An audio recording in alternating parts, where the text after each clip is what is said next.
नमस्ते दोस्तों, स्वागत है आपका आपके अपने पसंदीदा चैनल नॉवल स्टोरी एफएम में। अगर हमारी कहानियां आपके दिल को छूती हैं और आपको कल्पनाओं की एक नई दुनिया में ले जाती हैं, तो अभी हमारे चैनल को सब्सक्राइब करके हमारी छोटी सी फैमिली का हिस्सा बन जाइए। और दोस्तों, हमारे टेलीग्राम चैनल से भी जरूर जुड़िए। इसके लिए हमारे चैनल का होम पेज ओपन करें, ऊपर आपको टेलीग्राम का लिंक दिखाई देगा, उस पर क्लिक करके हमारे चैनल को ज्वाइन कर लें।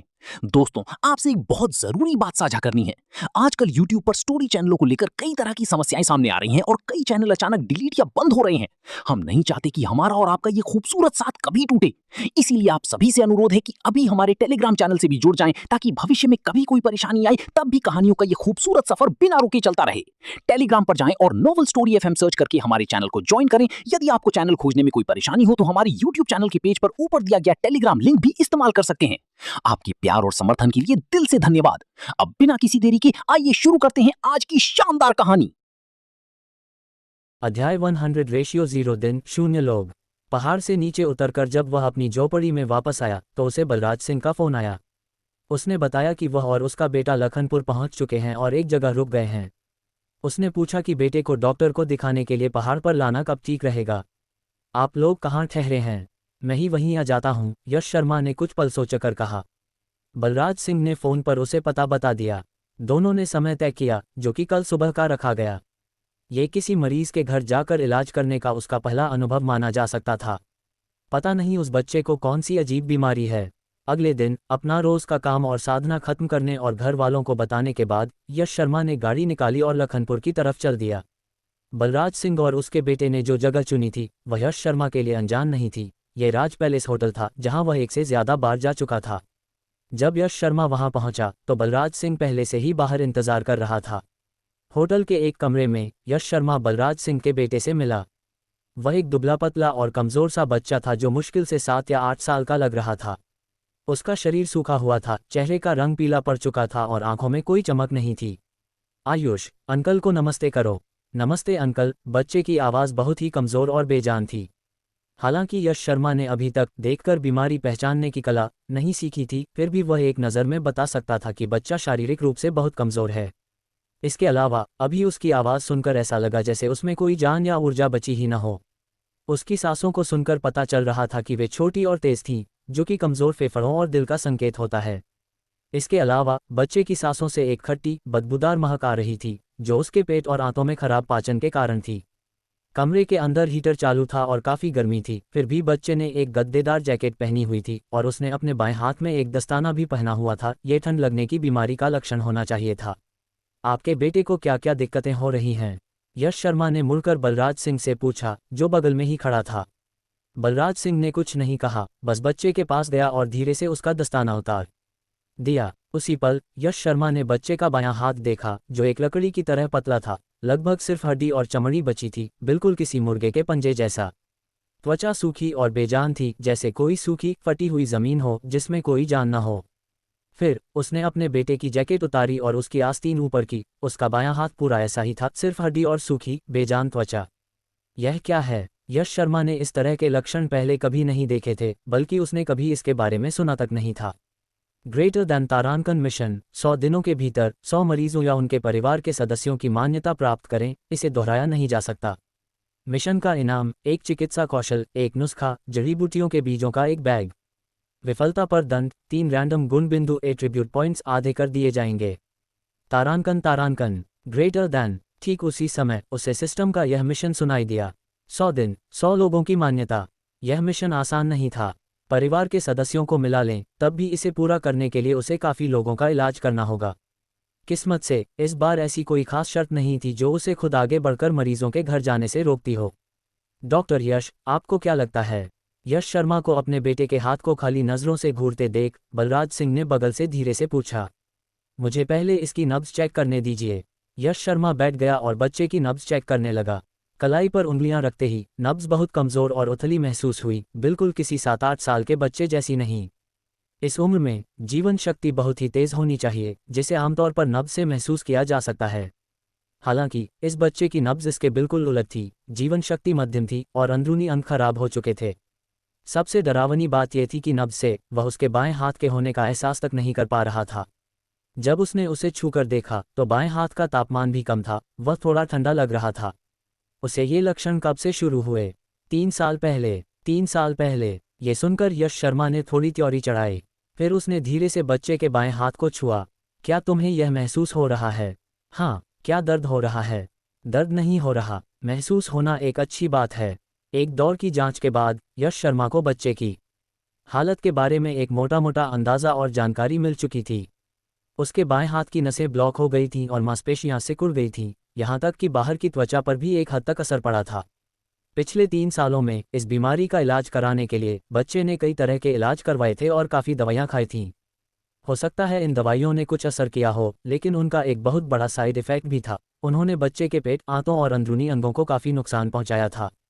असल में विकास की उम्र वाले बच्चे के अंदरूनी अंग एक वयस्क की तुलना में कमज़ोर होते हैं और लंबे समय तक दवाइयों का तेज़ असर बर्दाश्त नहीं कर सकते। पेट और आंतों की कमज़ोर सोखने की क्षमता के कारण बच्चे का शरीर पर्याप्त पोषण नहीं ले पा रहा था, जिससे हालत और भी खराब हो गई। यह एक बुरा चक्र बन गया था। इस बीमारी का इलाज करना आसान नहीं है। अपने सामने बैठे बच्चे को देखकर यश शर्मा जानता था कि उसने शारीरिक और मानसिक रूप से बहुत तकलीफ झेली होगी। ये वो चीज़ें नहीं थीं जो किसी बच्चे को सहनी पड़ें।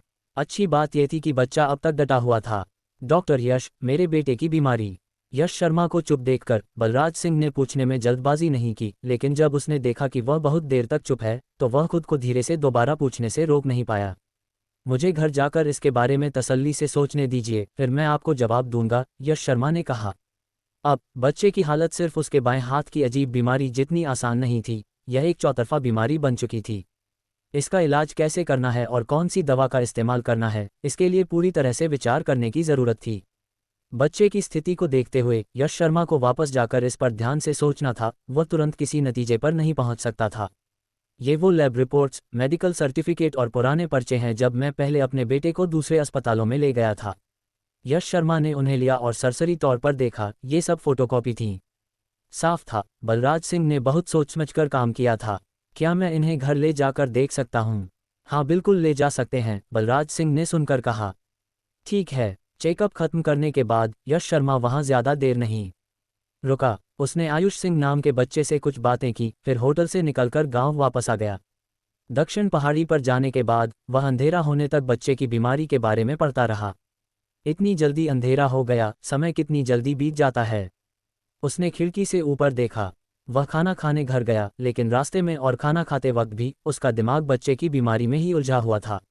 रात को झोपड़ी में उसने बच्चे के पिछले इलाज के तरीके और तमाम लैब रिपोर्ट्स को फिर से ध्यान से पढ़ा और बीच बीच में अपनी नोटबुक में नोट्स भी बनाता रहा। अगले दिन जड़ी बूटियों के खेत की देखभाल और अपनी साधना को छोड़कर यश शर्मा ने अपनी लगभग सारी ऊर्जा बच्चे की बीमारी के बारे में सोचने में लगा दी। ये सिलसिला 2 दिन तक चला। धीरे धीरे उसने एक मोटा मोटा प्लान तैयार कर लिया। पहले लक्षणों का इलाज करें, फिर जड़ का इलाज करें। सबसे पहले बच्चे की शारीरिक ऊर्जा और मानसिक ताकत को वापस लाएं। उसके पेट, आंतों और अंदरूनी अंगों की समस्याओं को ठीक करें और फिर अपनी सारी ऊर्जा उस नस ब्लॉक वाले हाथ के इलाज पर लगा दें जो लगभग लाइलाज लग रहा था। ये वह इलाज का प्लान था जो उसने बच्चे की मेडिकल रिपोर्ट्स और पर्चों को देखने और कई दिनों तक सोचने के बाद तैयार किया था। बढ़िया, बस यही है। प्लान तय हो गया था। ये सफल होगा या नहीं और यह कहाँ तक कारगर होगा, ये तो असल इलाज शुरू होने के बाद ही पता चलेगा। अध्याय 101। रिकवरी एक धीमी प्रक्रिया है। तुम इन दिनों क्या सोच रहे हो? उस शाम खाना खाते समय सुषमा शर्मा ने धीरे से पूछा। उसने ध्यान दिया था कि पिछले 1-2 दिनों से उसका बेटा हमेशा ख्यालों में खोया रहता है, यहाँ तक कि खाना खाते समय भी। कुछ खास नहीं, बस एक मरीज की हालत के बारे में सोच रहा था, यश शर्मा ने मुस्कुराते हुए कहा। मरीज? कैसा मरीज? एक बच्चा है, यश शर्मा ने कहा। क्या बीमारी बहुत गंभीर है? ठीक है, आपको इतना परेशान होने की ज़रूरत नहीं है, यश शर्मा ने अपनी माँ से मुस्कुराते हुए कहा। बस ये मत भूलना कि तुम्हारे पास अभी मेडिकल का कोई लाइसेंस नहीं है। किसी को इस बात पर उंगली उठाने का मौका मत देना, उसकी माँ ने प्यार से उसे याद दिलाया। मुझे पता है। मोटा मोटा प्लान फाइनल होने के बाद यश शर्मा ने बलराज सिंह के साथ अपनी बातें शेयर करने के लिए एक और मीटिंग तय की। बलराज सिंह उस प्लान से सहमत हो गया। प्लान के अलावा यश शर्मा ने बलराज सिंह को अपने नियम भी बताए। सबसे ज़रूरी बात यह थी कि बलराज सिंह यश शर्मा की मर्जी और इजाज़त के बिना उसके बारे में किसी को कुछ नहीं बताएगा। यश शर्मा ने इस बात पर बहुत सख्ती से जोर दिया। बलराज सिंह थोड़ा शर्मिंदा नजर आया। क्या हुआ? उसके चेहरे के भाव देखकर यश शर्मा ने पूछा। शहर आने से पहले मैंने अपने परिवार को बता दिया था। मुझे डर है कि मेरे माता पिता को इस बात का पहले से ही पता है, लेकिन मैंने उन्हें आपकी पहचान नहीं बताई है, बलराज सिंह ने कहा। तो बस उनसे कह दीजिए कि वे इसे आगे किसी को न बताएं। जी बिल्कुल। बलराज सिंह ने बिना किसी शर्त के उसके द्वारा रखी गई शर्तें मान लीं, और ये शर्तें कोई बहुत ज़्यादा नहीं थीं। आपको अपने बेटे की बीमारी को लेकर तैयार रहना होगा। मुझे पूरी तरह से पक्का यकीन नहीं है, और ये थोड़े समय में ठीक नहीं होने वाला है, यश शर्मा ने आगे कहा। मैं ये बात जानता हूँ, बलराज सिंह ने कहा। असल में इन सालों में उसने अपने बेटे की बीमारी के लिए वो सब झेला था जिसके बारे में आम लोग सोच भी नहीं सकते। उसका स्वभाव बहुत पहले ही सख्त हो चुका था। जब तक उम्मीद की एक किरण भी थी, वह इंतजार कर सकता था, सह सकता था, और जो भी कीमत हो चुका सकता था। आप यहाँ कब तक रुक सकते हैं? यह आपकी ज़रूरतों पर निर्भर करता है, बलराज सिंह ने कहा। हम पूरा सहयोग करेंगे। ठीक है, तो कृपया पहले 3 दिन इंतजार करें, यश शर्मा ने कुछ सोचकर कहा। ठीक है ओम, अगर आपको कुछ कहना है तो बेझिझक बोलिए, बलराज सिंह को हिचकिचाता देख यश शर्मा ने कहा। मेरे बेटे के इलाज में लगभग कितना खर्च आएगा? बलराज सिंह ने यहाँ आने से पहले फ़ोन पर भी यश शर्मा से यही सवाल पूछा था, लेकिन यश शर्मा का जवाब था कि वह पहले मरीज़ की हालत देखेगा। मरीज़ को देखे बिना उसे नहीं पता था कि कौन सी दवा इस्तेमाल करनी है या कैसे इलाज करना है, तो जाहिर है उसे ये भी नहीं पता होगा कि फ़ीस कितनी लेनी है।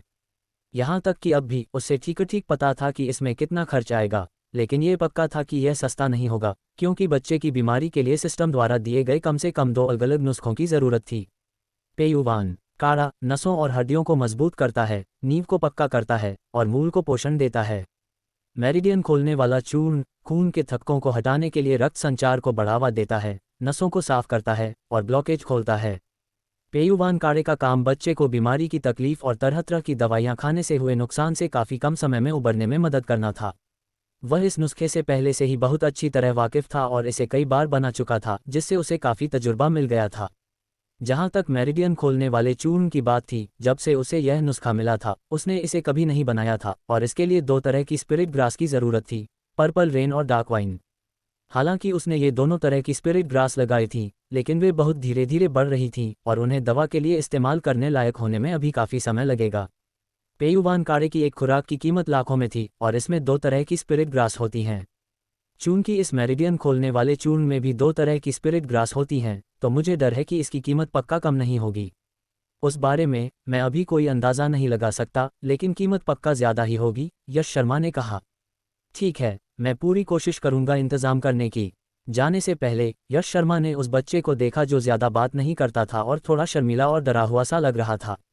सच कहूँ तो मुझे हर 3 दिन में मिलने वाले उस मौके का फ़ायदा उठाना चाहिए।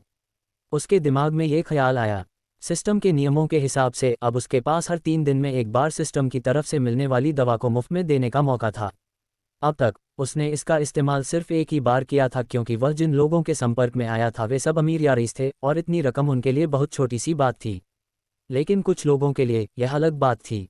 इसके हाथ को गर्म रखने का ध्यान रखें और हल्की फुल्की एक्टिविटी कराते रहें, लेकिन ध्यान रहे कि कहीं चोट न लग जाए। ठीक है। बलराज सिंह और उसके बेटे से विदा लेकर यश शर्मा गाड़ी से वापस घर लौट आया। इस बार उसे इलाज का एक पक्का और डिटेल वाला प्लान बनाना था। दूसरी तरफ बलराज सिंह अपने बेटे को राज पैलेस होटल से निकालकर एक ऐसे होटल में ले गया जिसका किराया थोड़ा कम था। इतने सालों में उसने अपने बेटे के इलाज पर बहुत पैसा खर्च किया था। वह इतने दिनों से राज पैलेस होटल में इसलिए रुका हुआ था ताकि यश शर्मा के जवाब का इंतजार कर सके, और उसे ये भी डर था कि कहीं सामने वाले को यह न लगे कि वह इलाज का खर्च नहीं उठा सकता और उसके बेटे का इलाज करने से मना कर दे, क्योंकि उसने अपने एक अच्छे दोस्त से सुना था कि उस नौजवान की फीस और दवाइयों का खर्च बहुत ज़्यादा है। अब जब सामने वाले ने कह दिया था कि इसमें लंबा वक्त लग सकता है, और नौजवान के बात करने के तरीके से वह उसका स्वभाव समझ सकता था कि वह एक अच्छा इंसान होना चाहिए, तो उसने पैसे बचाने के लिए किसी दूसरी जगह जाने का फैसला किया। घर लौटने के बाद यश शर्मा ने इलाज का एक पक्का प्लान बनाना शुरू कर दिया। उसकी सोच के हिसाब से बच्चे के शरीर के इलाज को कई हिस्सों में बांटने की ज़रूरत थी, और हर हिस्से का समय अलग अलग होगा। हालांकि सही समय का पता तो असल इलाज के दौरान ही तय और एडजस्ट किया जा सकेगा। सबसे पहले बच्चे की कमज़ोर हालत को बदलना था। उसकी अभी की स्थिति सिर्फ उसके बाएं हाथ के सूखे पेड़ की तरह सिकुड़ने तक सीमित नहीं थी, उसके शरीर में और भी कई बीमारियां थीं।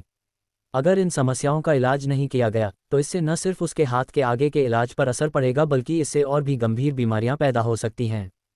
पेयुवान काढ़ा, जो नींव को पक्का कर सकता है और मूल को पोषण दे सकता है, उसकी हालत सुधारने और उसके शरीर के अंगों को बेहतर बनाने के लिए अभी की स्थिति में सबसे पहली पसंद था। उसके पास अभी भी वो जड़ी बूटियाँ थीं जो उसने पिछली बार जड़ी बूटी कंपनी से खरीदी थीं। जहाँ तक दो सबसे ज़रूरी चीज़ों माउंटेन एसेंस और रिटर्निंग टू ओरिजिन की बात है, वह उन्हें सिस्टम से भी एक्सचेंज कर सकता था।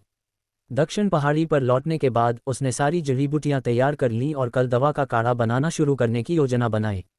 उस रात लखनपुर के एक होटल में बाप और बेटा आदमी बिस्तर के किनारे बैठा था। बिस्तर पर लेटे बच्चे का पसीना पहुँच रहा था। बच्चे की भौहें सिकुड़ी हुई थीं, जैसे कोई बहुत दर्द सह रहा हो, और वह बिस्तर पर सिकुड़ कर लेटा था। आयुष, क्या तुम्हें बहुत तकलीफ हो रही है? कोई बात नहीं पापा, मैं सह लूंगा, बच्चे ने दांत भींचते हुए कहा। ये सुनकर आदमी कुछ बोल नहीं पाया। उसने बस अपना हाथ बढ़ाकर बच्चे के शरीर को धीरे से थपथपाया और सहलाया, इस उम्मीद में कि उसका दर्द कम हो जाए, लेकिन इसका कोई खास असर नहीं हुआ। पापा, आप भी सो जाए। ठीक है। बलराज सिंह बहुत बेबस और दुखी महसूस कर रहा था। अगर हो सकता तो वह सच में चाहता था कि वह अपने बच्चे की जगह इस दर्द को खुद सह ले। अध्याय 102, आग की तरह उग्र।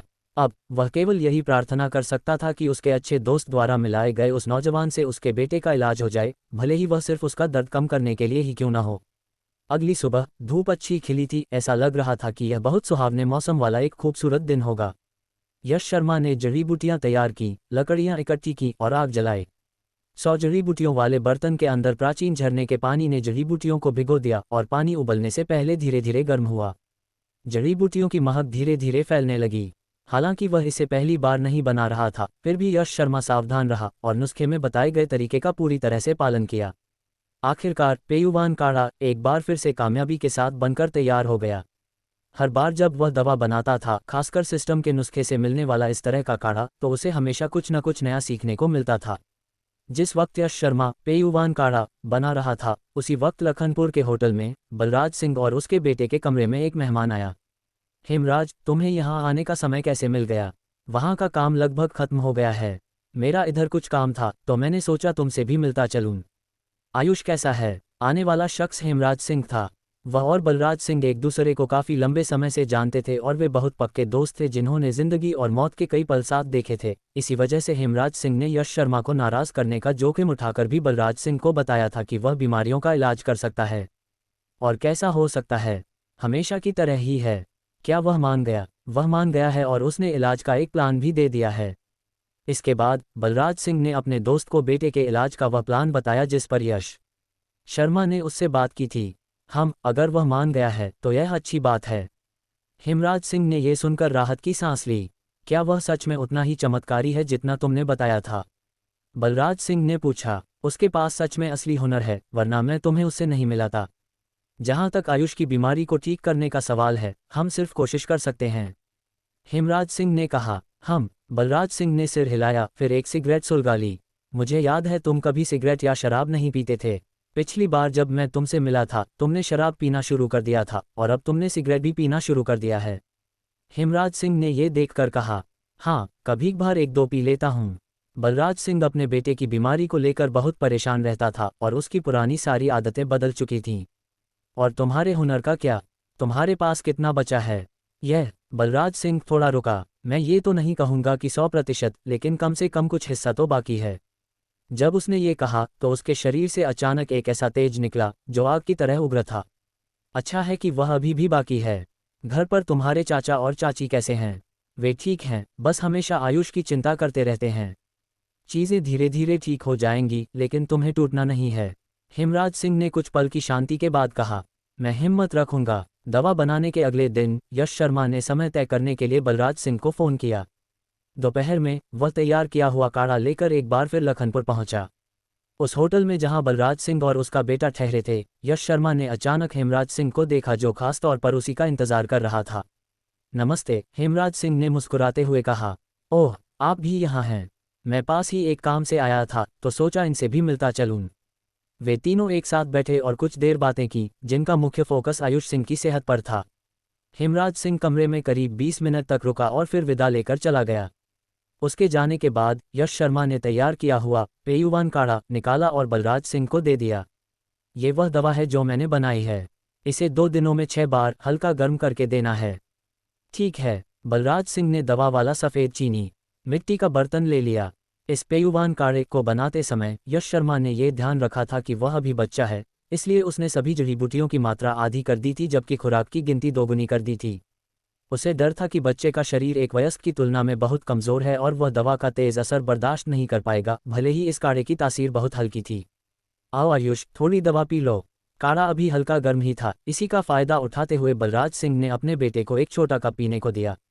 यश शर्मा तुरंत वहां से नहीं गया बल्कि 1 घंटे से ज़्यादा समय तक होटल में रुका। दवा देने के 1 घंटे बाद उसने बच्चे की नब्ज़ चेक की। ये दवा असर कर रही है। सिर्फ 1 घंटे में वह नब्ज़ से बच्चे के शरीर में होने वाले बदलावों को महसूस कर सकता था। यह एक अच्छी दिशा में बदल रहा था।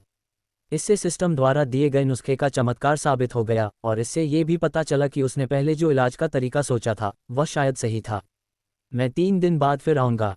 वैसे क्या ये बच्चा रात को ठीक से सो नहीं पाता? यश शर्मा ने बच्चे के बुझे बुझे चेहरे और आंखों के नीचे गहरे काले घेरे देखकर कहा, जो शायद बीमारी के दर्द के कारण ठीक से आराम न कर पाने की वजह से थे। हाँ, इस बीमारी की वजह से उसका बायां हाथ एकदम बर्फ की तरह ठंडा रहता है। इतने सालों से दवाइयाँ खाने की वजह से उसके पेट और आंतों में बहुत जलन होती है, जिससे पेट में भयानक दर्द रहता है, इसलिए वह रात को ठीक से सो नहीं पाता। बलराज सिंह ने कहा। यह सुनकर यश शर्मा ने कुछ नहीं कहा, बल्कि यह सोचने लगा कि उसके बनाए गए इलाज के प्लान में अभी भी कुछ ऐसी जगहें थीं जो पूरी तरह से मुकम्मल नहीं थीं और उनमें और सुधार की ज़रूरत थी। मैं इससे निपटने का कोई रास्ता निकालूंगा। यह मैंने कुछ लिखा है, इसमें मुख्य रूप से रोज़मर्रा की उन बातों का जिक्र है जिन पर ध्यान देना है, खासकर डाइट और डेली रूटीन पर। इसे ध्यान से पढ़ लीजिए। यश शर्मा ने डेली रूटीन से जुड़ा एक पन्ना बलराज सिंह को दिया जो उसने पहले लिखा था।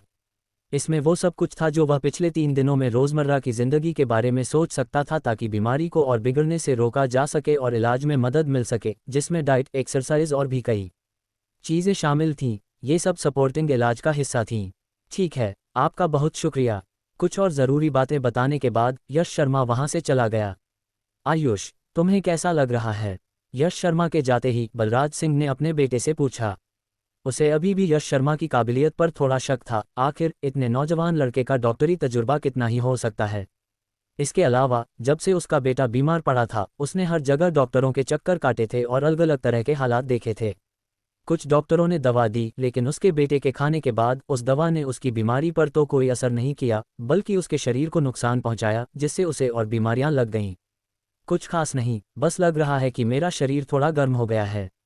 यह अच्छी बात है। अगर तुम्हें कहीं भी कोई तकलीफ हो तो तुरंत मुझे बताना। याद रखना, मुझे पता है पापा। आयुष सिंह हल्का सा मुस्कुराया, हालांकि वह मुस्कान थोड़ी कमज़ोर और फीकी थी। शाबाश। बलराज सिंह ने अपने बेटे के रूखे बालों को सहलाया और अपने चेहरे पर जबरदस्ती मुस्कान बनाए रखी। वह चाहता था कि उसका बेटा कॉन्फिडेंट रहे, उम्मीद देखे और जिंदगी में भरोसा बनाए रखे। दूसरे लोग शायद हार मान लें, लेकिन वह ऐसा नहीं कर सकता था।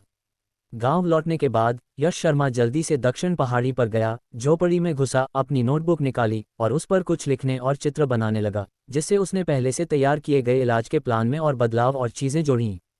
अध्याय 103, मन को शांत करना और दर्द से राहत देना। नींव को मजबूत करना और मूल को पोषण देना एक प्रक्रिया है। मनचाहा नतीजा पाने में कितना समय लगेगा, यह असल इलाज के जरिए ही परखा जा सकता है। सच कहा जाए तो इस बार इस बच्चे का इलाज करना यश शर्मा के लिए भी एक मौका था, अपनी पूरी काबिलियत को परखने का मौका और अलग अलग नुस्खों के असर को देखने और ट्रैक करने का मौका। जाहिर है, इन सब की एक शर्त थी, ये पक्का करना कि बच्चे के शरीर को कोई नुकसान न पहुंचे या उसे दर्द न हो। भले ही वह पूरी तरह से ठीक न हो पाए, लेकिन उसकी शारीरिक सेहत में सुधार होना चाहिए और बीमारी पर रोक लगनी चाहिए और उसे कम किया जाना चाहिए। यश शर्मा देर रात तक इसी में लगा रहा, यहाँ तक कि खाना खाने भी घर नहीं गया और वह हर उस चीज़ को लिखता रहा जो वह सोच सकता था। आगे चलकर इस तरह के मेडिकल केस को एक साथ छांट कर रखना चाहिए।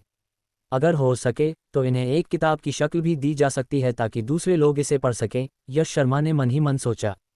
पुराने ज़माने में मशहूर डॉक्टरों द्वारा लिखी गई मेडिकल की किताबें इन्हीं असल केसों को छांटकर तैयार की गई थीं।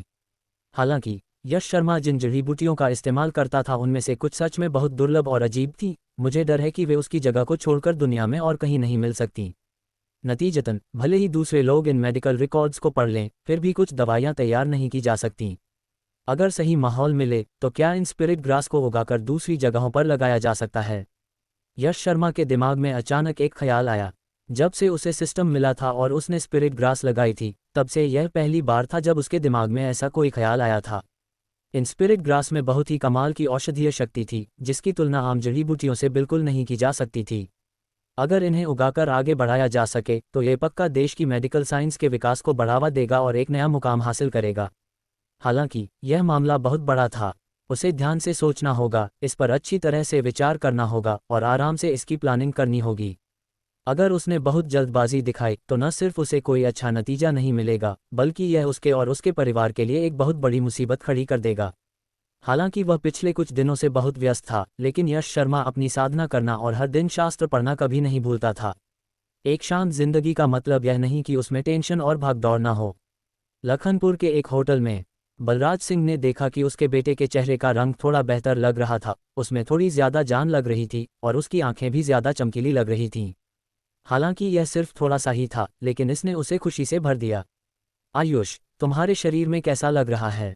मेरा शरीर ज्यादा गर्म और रिलैक्स लग रहा है, बच्चे ने कहा। बहुत बढ़िया, बहुत बढ़िया। यकीन नहीं होता, डॉक्टर यश का इलाज इतना चमत्कारी है, बलराज सिंह ने खुशी से कहा। अभी दवा की एक खुराक का आधा हिस्सा भी खत्म नहीं हुआ था, फिर भी इसका इतना जादुई असर हो गया था। कितना चमत्कारी है। तो क्या तुम्हें कहीं कोई तकलीफ महसूस हो रही है? बलराज सिंह ने अभी भी चिंता करते हुए पूछा। उसे डर था कि कहीं ये दवा किसी और चीज में तकलीफ न दे दे। नहीं, बाकी सब पहले जैसा ही है। यह अच्छी बात है, बहुत अच्छी बात है। 3 दिन बाद यश शर्मा पहले से तय किए गए समय पर उस होटल में पहुंचा जहां बलराज सिंह और उसका बेटा ठहरे हुए थे, और फिर उसने आयुष सिंह की नब्ज चेक की। नब्ज से ऐसा लग रहा था कि यह काफी स्थिर है, जिसका मतलब था कि 3 दिन पहले के मुकाबले उसके शरीर में काफी सुधार हुआ है। यह एक अच्छी बात थी, लेकिन बाकी चीजों में अभी भी कोई बड़ा सुधार नहीं हुआ था। उसकी नब्ज चेक करके यश शर्मा महसूस कर सकता था कि उसने जो पेयुवान काढ़ा बनाया था वह असर कर रहा था और बच्चे की सेहत में सुधार ला रहा था। इसने एक बार फिर सिस्टम द्वारा दिए गए नुस्खे का चमत्कार साबित कर दिया, खासकर ये दवा, जो कि काफी हद तक कारगर थी और लगभग हर तरह के मरीजों के लिए इस्तेमाल की जा सकती थी। क्या तुम्हें अभी भी रात को ठीक से नींद नहीं आती? क्या तुम्हारे पेट और सिर में अभी भी दर्द रहता है? हाँ, बिल्कुल। आयुष सिंह की आवाज़ बहुत कमज़ोर थी। ऐसे काम नहीं चलेगा। कहा जाता है, दवाइयों के सप्लीमेंट से अच्छे खाने के सप्लीमेंट होते हैं, और खाने के सप्लीमेंट से अच्छी नींद होती है। शरीर को पोषण देने के लिए पहले मन को पोषण देना ज़रूरी है। यश शर्मा भी पिछले कुछ दिनों से इसी समस्या के बारे में सोच रहा था। ये बिल्कुल ठीक नहीं था कि यह बच्चा सामान्य रूप से आराम न कर पाए। किसी भी इंसान के लिए शरीर को एडजस्ट करने और आराम देने का सबसे अच्छा तरीका भरपूर नींद है। बिना पर्याप्त समय और सुकून भरी नींद के इंसान थका हुआ महसूस करेगा। जब शरीर थका हुआ होता है तो बाहरी दुश्मन जैसे कि वायरस और बैक्टीरिया इंसानी शरीर पर ज़्यादा आसानी से हमला करते हैं, शरीर के अपने इम्यून सिस्टम को तोड़ देते हैं और इस तरह बीमारियां पैदा करते हैं। इस बच्चे की खराब नींद के मुख्य रूप से 2 कारण थे। एक कारण ये था कि बिल्कुल शुरुआत में उसके हाथ के दर्द ने उसके लिए सामान्य रूप से सोना नामुमकिन कर दिया था, जिसने उसकी नॉर्मल बायोलॉजिकल क्लॉक सोने जगने का चक्र को बिगाड़ दिया था। अगर कोई व्यक्ति रात में हमेशा सो नहीं पाता है तो समय के साथ यह एक रूटीन बन जाएगा। भले ही असली दर्द गायब हो जाए, लेकिन पुरानी नींद की रूटीन को वापस लाने में काफ़ी लंबा समय लगेगा। दूसरा कारण ये था कि अपने हाथ की बीमारी का इलाज करने के लिए उसने कई तरह के इलाज करवाए थे और बहुत सारी दवाइयाँ खाई थीं। यह उसके पुराने मेडिकल रिकॉर्ड से देखा जा सकता था। एलोपैथी, जड़ी बूटियाँ, उसने कम से कम 20 तरह की दवाइयाँ और नुस्खे खाए थे। इन दवाइयों ने उसके शरीर पर बहुत बुरा जहरीला असर डाला था और उसके अंदरूनी अंगों के बैलेंस को पहले ही बिगाड़ दिया था। इसके अलावा वह अभी भी एक बच्चा था और उसके अंदरूनी अंगों का काम वैसे ही कमज़ोर था। यह एक ऐसे पौधे की तरह था जो शुरू में बहुत तेज़ी से बढ़ रहा था, लेकिन उसमें कीड़े लग गए। बहुत ज़्यादा दवाइयों के इस्तेमाल के कारण कीड़े तो खत्म नहीं हुए, बल्कि इन दवाइयों ने उसके शरीर को भी नुकसान पहुंचाया, जिससे उसकी असली जान और ताकत खत्म हो गई। इस बच्चे को सुलाने के लिए 2 चीज़ों पर काम करना शुरू करना होगा। सीधे शब्दों में कहें तो पहला है मन को शांत करना और दूसरा है दर्द से राहत देना। एक तरफ इन सालों में दर्द की तकलीफ और इलाज के प्रोसेस के कारण ये बच्चा लगातार दिमागी टेंशन और स्ट्रेस में रहा था, जिससे उसकी नसें लंबे समय तक एक उत्तेजित और तनावपूर्ण हालत में रहीं। असल में ये बच्चा पहले से ही न्यूरोलॉजिकल नसों की बीमारियों का शिकार था। टेंशन से होने वाला सिर दर्द और नींद की बीमारी इसके 2 मुख्य लक्षण थे। इस मामले में इलाज के लिए सबसे पहले उसकी भावनाओं को शांत करना और उसके प्रेशर को कम करना ज़रूरी था। यश शर्मा के पास इसके लिए इलाज के तरीके और दवाइयाँ थीं। कैलमिंग स्पिरिट पाउडर डिप्रेशन को दूर करने और ऊर्जा को कंट्रोल करने, दिल को पोषण देने और मन को शांत करने के लिए है। ये बिल्कुल सही काम करना चाहिए। दूसरी तरफ क्योंकि इस बच्चे ने इन सालों में कई तरह के इलाज करवाए थे और बहुत ज़्यादा दवाइयाँ खाई थीं, उसके अंदरूनी अंग जहरीले साइड इफ़ेक्ट्स के कारण बहुत ज़्यादा डैमेज हो चुके थे और एक हद तक खराब हो गए थे। यह उसके अंदरूनी दर्द का सबसे सीधा और बड़ा कारण भी था। इन खराब हो चुके अंगों को पेयुवान काढ़े की ताकत से सही किया जा सकता था, लेकिन दर्द को थोड़े समय में खत्म नहीं किया जा सकता था। इसलिए दर्द को दबाने के लिए बाहरी ताकत की ज़रूरत थी और इसके लिए दर्द निवारक पेनकिलर की ज़रूरत थी। यश शर्मा को वापस जाकर इस मामले में इलाज के तरीकों और दवाइयों के बारे में ध्यान से सोचना और रिसर्च करना था। चाहे कोई भी इलाज का तरीका और दवाइयाँ इस्तेमाल की जाएं, सबसे बड़ी शर्त ये थी कि यह सब जितना हो सके उतना हल्का होना चाहिए ताकि इस बच्चे के पहले से ही बहुत कमज़ोर शरीर को कोई और बुरा असर या नुकसान न पहुँचे। एक और चेकअप के बाद यश शर्मा उनके कमरे में काफ़ी देर तक रुका। कुछ ज़रूरी बातें और सावधानियां बताने के बाद वह आखिरकार वहां से चला गया। बलराज सिंह ने अपनी कृतज्ञता जताने के लिए उसे खाना खाने के लिए रोकने की पूरी कोशिश की, लेकिन उसने मना कर दिया। अध्याय 104 आंधी और बारिश के बीच चलना। ये खाना खाया जाएगा, लेकिन तभी जब आयुष की हालत में बुनियादी तौर पर सुधार आ जाए। यश शर्मा ने बहुत ही ईमानदारी से मुस्कुराते हुए कहा। आपका बहुत बहुत शुक्रिया। बलराज सिंह, एक अधेड़ उम्र का आदमी, अपनी कृतज्ञता बहुत ही सच्चे मन से जाहिर कर रहा था। यश शर्मा गाड़ी चलाकर वापस घर आया, जल्दी से खाना खाया और फिर से दक्षिण पहाड़ी पर चला गया। एक कप साफ चाय, जिसकी महक हवा में तैर रही थी। उसने लखनपुर में हुए चेकअप के प्रोसेस को ध्यान से लिखा और एक बार फिर पहले से तैयार किए गए इलाज के प्लान में कुछ चीज़ें जोड़ी और बदलाव किए। इसे कई बार ध्यान से चेक करने और काफ़ी देर तक सोचने के बाद आखिरकार जब उसे तसल्ली हो गई कि कोई कमी नहीं है, तब उसने इसे रख दिया। ये सब खत्म करते करते दोपहर के लगभग 4 बज चुके थे।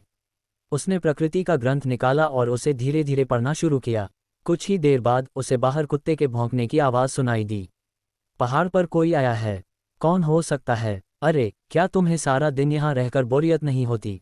आने वाला शख्स समीर था। अंदर आते ही उसने मजाक के लहजे में पूछा। हाँ हाँ, आदत हो जाती है। यश शर्मा ने मुस्कुराते हुए उसके लिए चाय डाली। किसी दिन जब मैं अपनी दुकान चलाकर थक जाऊंगा और परेशान हो जाऊंगा तो मैं भी एक पहाड़ ढूंढूंगा, कुछ कमरे बनवाऊंगा, एक छोटा सा आंगन बनाऊंगा, फलों का बाग लगाऊंगा और कुछ मुर्गियां, बत्तखें, गाय और भेड़ें पालूंगा। मैं एक बेफिक्र गांव वाली जिंदगी जीऊंगा, एकदम फुर्सत और सुकून भरी। समीर ने चाय पीते हुए कहा। यह अच्छा आइडिया है। तुम चाहो तो गांव में पहाड़ का एक टुकड़ा लीज पर ले लो और मेरे साथ यहीं कंपनी दो। यश शर्मा ने यह सुनकर मुस्कुराते हुए कहा। मेरा भी मन है, लेकिन अभी सही समय नहीं आया है। बाहर की जिंदगी बहुत रंगीन है और मैंने अभी तक इसे पूरी तरह से नहीं जिया है। शायद 30 या 50 साल बाद मैं इस बारे में सोचूंगा। समीर ने कहा। क्या तुम किसी काम से मुझे ढूंढ रहे हो? हाँ, एक बात है। समीर ने अपना चाय का कप नीचे रखा और बोला, मैं ये पूछना चाहता हूँ कि तुम किस तरह के लोगों का इलाज कर सकते हो और तुम्हारी फीस कितनी है? तुम्हारा क्या मतलब है? तुम अचानक ये सब क्यों पूछ रहे हो? यश शर्मा ये सुनकर थोड़ा चौंक गया। बात ऐसी है, मेरा एक दोस्त है जिसे कोई अजीब सी बीमारी है और वह उसका इलाज नहीं करवा पा रहा है। अगर हो सके तो मैं चाहता हूं कि तुम उसे एक बार देख लो। समीर ने कहा। क्या तुमने उसे मेरे बारे में बताया? बिल्कुल नहीं, मैंने बस उसे तब जिक्र करते हुए सुना था जब हम साथ खाना खा रहे थे। मैंने तो अपने मम्मी पापा को भी नहीं बताया है।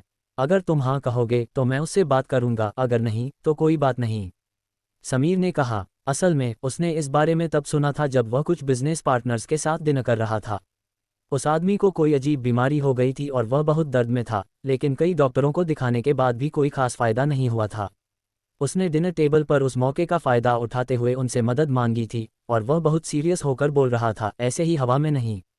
मैं ये गारंटी नहीं दे सकता कि मैं उसे ठीक कर दूंगा। अच्छा होगा अगर तुम पहले मुझे उसकी मेडिकल रिपोर्ट्स लाकर दिखाओ। और हाँ, मेरे बारे में किसी बाहरी इंसान को मत बताना। यश शर्मा ने कहा। मुझे पता है, तो क्या मैं फुर्सत निकालकर उससे उसकी मेडिकल रिपोर्ट्स मांग लूँ और तुम्हें दिखाने ले आऊँ? समीर ने कहा। ठीक है, लेकिन मैं तुम्हें पहले ही साफ कर दूँ, हो सकता है जैसा वह चाहता है वैसा नतीजा न मिले। मैं जानता हूँ, शायद इसलिए कि मौसम गर्म हो रहा था, समीर को लगा कि यश शर्मा की झोपड़ी उतनी ठंडी नहीं है, इसलिए वह इस बार वहाँ काफ़ी देर तक रुका। आज रात मेरे घर खाना खाने आ जाना। दादाजी कुछ दिन पहले तुम्हारे बारे में ही पूछ रहे थे। समीर ने मुस्कुराते हुए कहा। तकलीफ मत करो, मैं घर पर ही खा लूँगा। ऐसे मत करो, मेरे लिए वापस आना आसान नहीं होता और तुम भी रोज़ रोज़ शहर नहीं जाते हो। ठीक है, लेकिन अपने दादा दादी से कह देना कि मेरे लिए अलग से कुछ बनाने की मेहनत न करें। तुम लोग जो भी खा रहे हो मैं वही खा लूँगा। पक्का? तो फिर यही तय रहा। समीर ने कहा और फिर पहाड़ से नीचे चला गया। शाम के करीब यश शर्मा भी पहाड़ से नीचे आ गया। वह घर वापस गया ये बताने के लिए कि वह आज रात घर पर खाना नहीं खाएगा। फिर उसने शराब की 2 बोतलें और दूध का एक डिब्बा लिया और समीर के दादाजी के घर की ओर चल पड़ा। ये चीज़ें नए साल के दौरान घर आए रिश्तेदारों ने दी थीं, इसलिए किसी के घर जाने के लिए इनका इस्तेमाल करना एकदम सही था। जब वह समीर के दादाजी के घर पहुंचा तो दोनों बुजुर्गों ने उसका बहुत प्यार से स्वागत किया। यश शर्मा ने किचन में जाकर देखा और हे भगवान, उन्होंने पहले ही कई तरह के खाने बना रखे थे और अभी और भी बनाना चाहते थे। ये देखकर उसने तुरंत उन्हें रोक दिया। काफ़ी मिन्नतें करने के बाद भी उन्होंने 6 अलग अलग डिश बना ही लीं। अगर आपने फिर ऐसा किया तो मैं आगे से आपको परेशान करने नहीं आऊँगा, यश शर्मा ने कहा। तुम आते हो तो हमें खुशी होती है, दोनों बुजुर्गों ने मुस्कुराते हुए कहा। शाम को कोई काम न होने की वजह से यश शर्मा ने उनके साथ 1-2 ड्रिंक भी ली। दादाजी बहुत खुश मिजाज थे, हालांकि उनकी उम्र काफ़ी हो चुकी थी, 70 के पार, लेकिन उनका शरीर मजबूत था और उनकी आवाज़ भी काफ़ी भारी और गूंजती हुई थी। यश बेटे, पिछली बार जो हुआ उसके लिए तुम्हारा बहुत बहुत शुक्रिया, दादाजी ने कहा। आप ऐसा कहकर मुझे शर्मिंदा कर रहे हैं। समीर और मैं पक्के भाई हैं, और क्या आप मेरे दादाजी नहीं हैं? इसके अलावा वह तो बस एक छोटी सी मदद थी, उसमें कोई खास मेहनत नहीं लगी, यश शर्मा ने कहा। मुझे उम्मीद नहीं थी कि तुम में यश इतना बड़ा हुनर होगा, दादी ने मुस्कुराते हुए उसकी तारीफ की। बस किस्मत का खेल है, यश शर्मा ने जवाब दिया।